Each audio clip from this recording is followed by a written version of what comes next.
In address to Congress, Argentine President Milei promises IMF deal. Argentina's Libertarian President Javier Milei signaled late Saturday that a new deal with the International Monetary Fund was imminent, as he used his annual address to Congress to project an optimistic picture of his economic overhaul following a divisive first year in office and a recent swirl of controversies.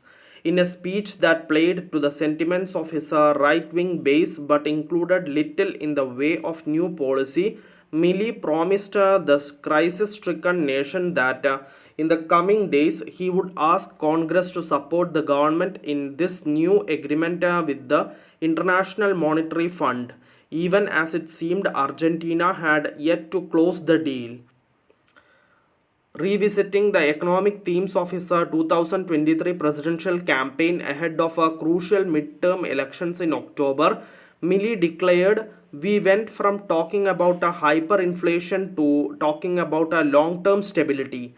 He cited his standard refrain about the government's success in dragging down the monthly inflation rate from a peak of 26% in December 2023 when he entered office to just over 2% in January, and in helping the country claw its way out of a painful recession. We have gone from being a global laughing stock to being an unexpected protagonist, Milley said. Tech billionaire Elon Musk, who waved a chainsaw gifted by Milley at the Conservative Political Action Conference last week in Washington, has cited the Argentine president's approach as inspiration for his own rampage through American federal bureaucracy. The eyes of the world are now on Argentina after a long time, he said, as is the case of Elon. On trade policy, Milley announced Argentina would leave the Mercosur bloc of South American nations if needed to clinch a free trade agreement with the United States. It marked Milley's latest effort to align his nation with US President Donald Trump's administration at the expense of Argentina's previous allies and regional partnerships.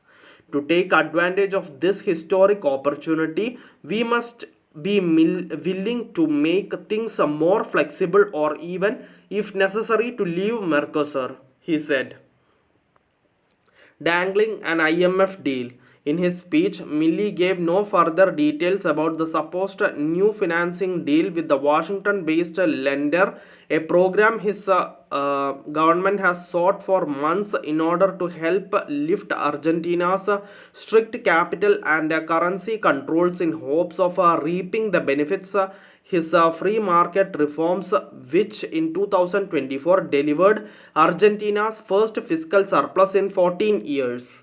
Milley said his government would use a cash infusion from the IMF to replenish the central bank's diminished hard currency reserves, helping prevent a possible run on the peso as Argentina attempts to lift its complex web of capital controls before the year's end.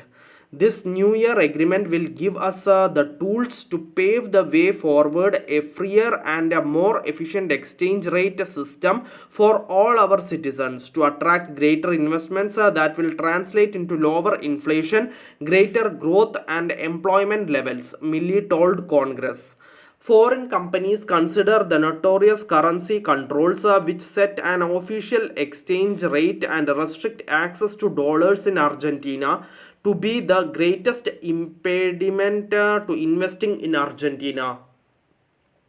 The IMF, encouraged by Milley's progress but wary about the sustainability of his austerity, has been weighing whether to lend more money to troubled Argentina, its largest debtor with a history of defaults that still owes over 40 billion US dollar for its most recent program that ended in December.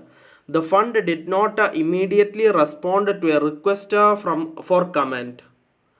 Facing a hostile Congress, While Milei's speech couched his successes as wins for the Argentina people, a boycott by members of Argentina's left-leaning opposition Peronist party, Union por la Patria, left the typically packed legislative chamber half empty. The Peronist bloc controls 46% of seats in the Senate and 39% in the lower house, compared with just 10% and 15% respectively for Milei's Libertad Avanzada party. The Milei's political opponents remain hostile is no surprise, experts say, as the president pushes at the generally understood limits of executive power to steer around Congress.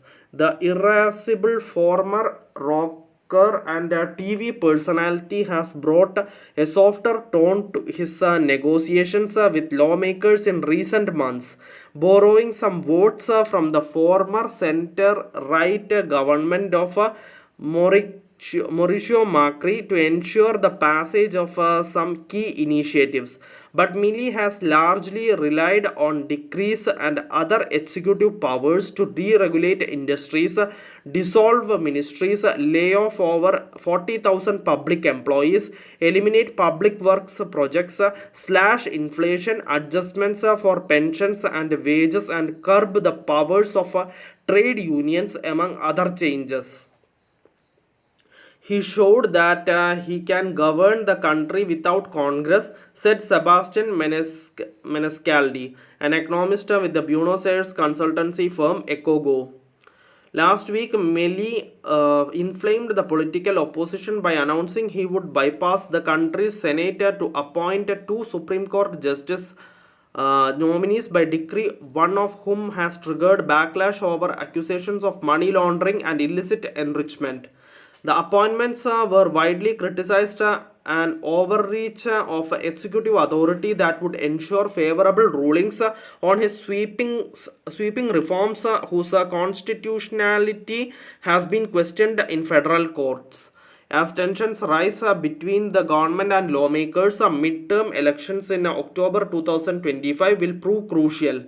A good result in the ballot would allow Milei to make all the changes he wants and not have to make any concessions, said Menescaldi, warning. That could mean he becomes more authoritarian, steering clear of scandal. In recent weeks, the far-right economist has confronted the biggest crisis in his 14-month-old administration after promoting an unknown cryptocurrency token that shot up after his endorsement and rapidly cratered, prompting dozens of criminal complaints and calls for his impeachment. Federal prosecutors have opened an investigation into possible fraud and abuse of authority. Milei made no mention of the crypto scandal during his speech Saturday, which lasted over an hour. Thank you for listening. Thank you for watching. Thank you everyone. Bye.